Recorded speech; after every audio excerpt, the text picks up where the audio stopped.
Good morning students. Welcome to 12th standard physics class. Today's topic is on transistor, unit 10. Off-wave rectifier. A off-wave rectifier circuit converts only one half cycle of the applied AC signal into pulsating DC. The other half of the applied signal gets suppressed as the circuit allows condition in one direction only. So the circuit of half-wave rectifier consists of a step-down transformer, semiconductor diode, load resistor. Half-wave rectifier circuit. The half-wave rectifier circuit consists of a transformer, a PN junction diode and a resistor in a half-wave rectifier circuit. Either positive half or the negative half of the AC input is passed through by the diode while the other half is blocked. Only one half of the input wave is rectified. Therefore, it's called half-wave rectifier. Here, a PN junction diode acts as a rectifier diode. When the positive half cycle of the AC input signal passes through the circuit, it becomes positive with respect to terminal B. The diode is forward biased and hence it conducts. The current flows through the load resistor RL and the AC voltage developed across RL constitute the output voltage V0 and the waveform of the input voltage here. When the negative half cycle of the AC input signals passes through the circuit, terminal A is negative with respect to terminal B. The diode is reverse biased and does not conduct. Hence, no current passes through RL. The reverse saturation current in a diode is negligible. Since there is no voltage drop across RL, the negative half cycle of the AC supply is suppressed at the output. The output of the wave rectifier is not a steady DC voltage, but a pulsating wave. This pulsating voltage cannot be used for electronic equipments. A constant or a steady voltage is required which can be obtained with the help of filter circuits and voltage regulator circuits.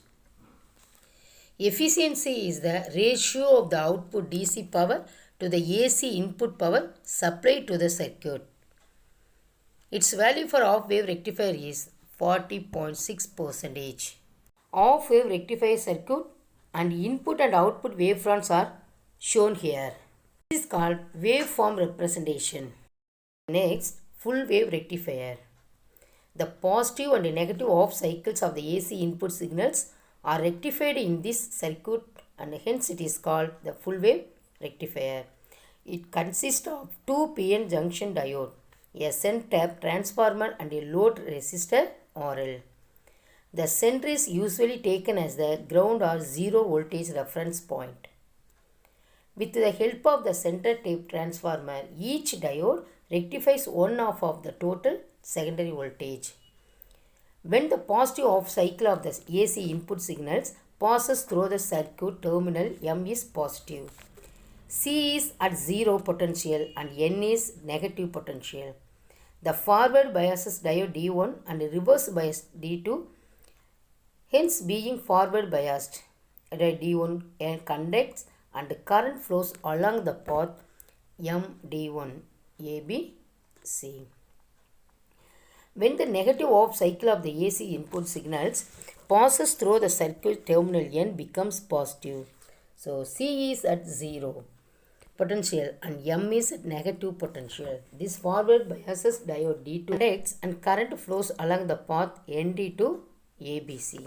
During both positive and negative half cycle of the input signal, the current flows through the load in the same direction.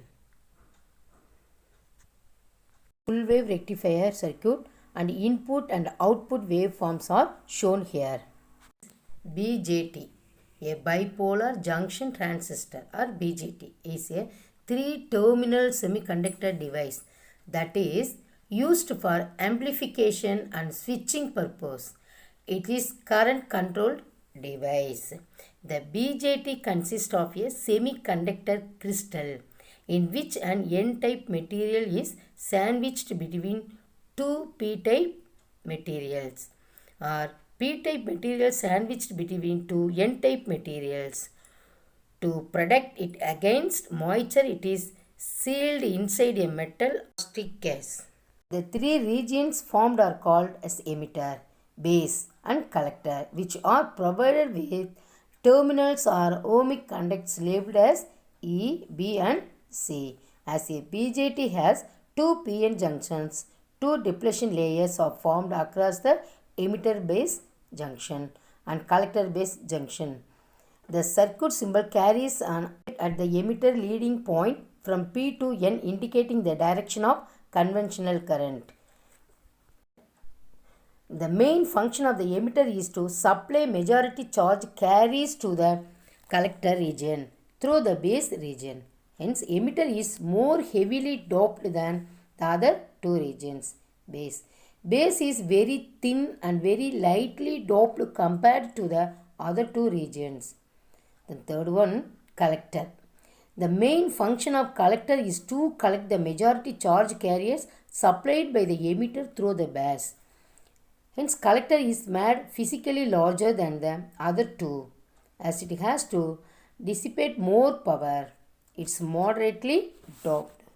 Working of NPN transistor or transistor action in the common base mode.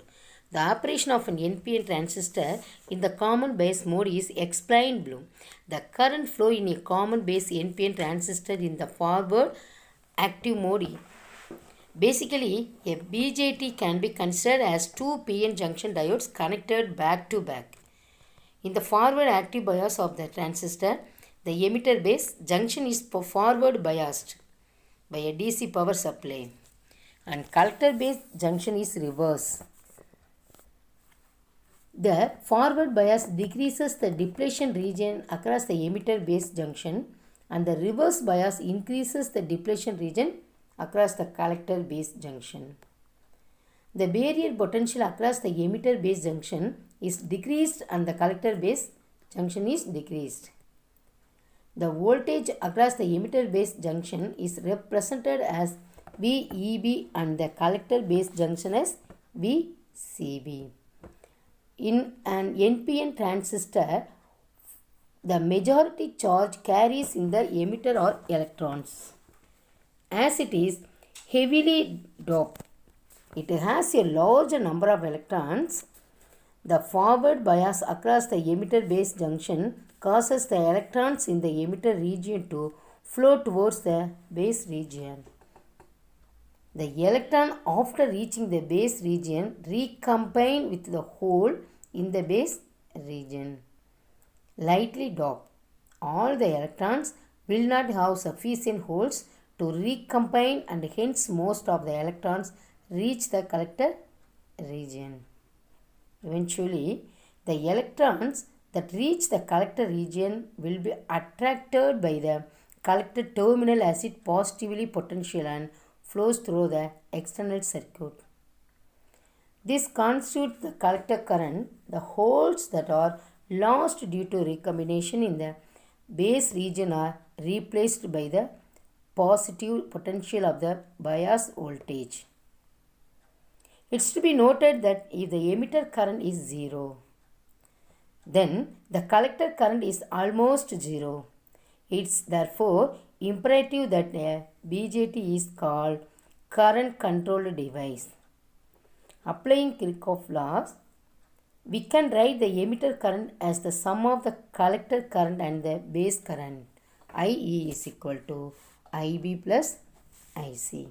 The ratio of the collector current to the emitter current is called the forward current gain of transistor. Integrated chips. An integrated circuit is also referred as an IC or a chip or a microchip.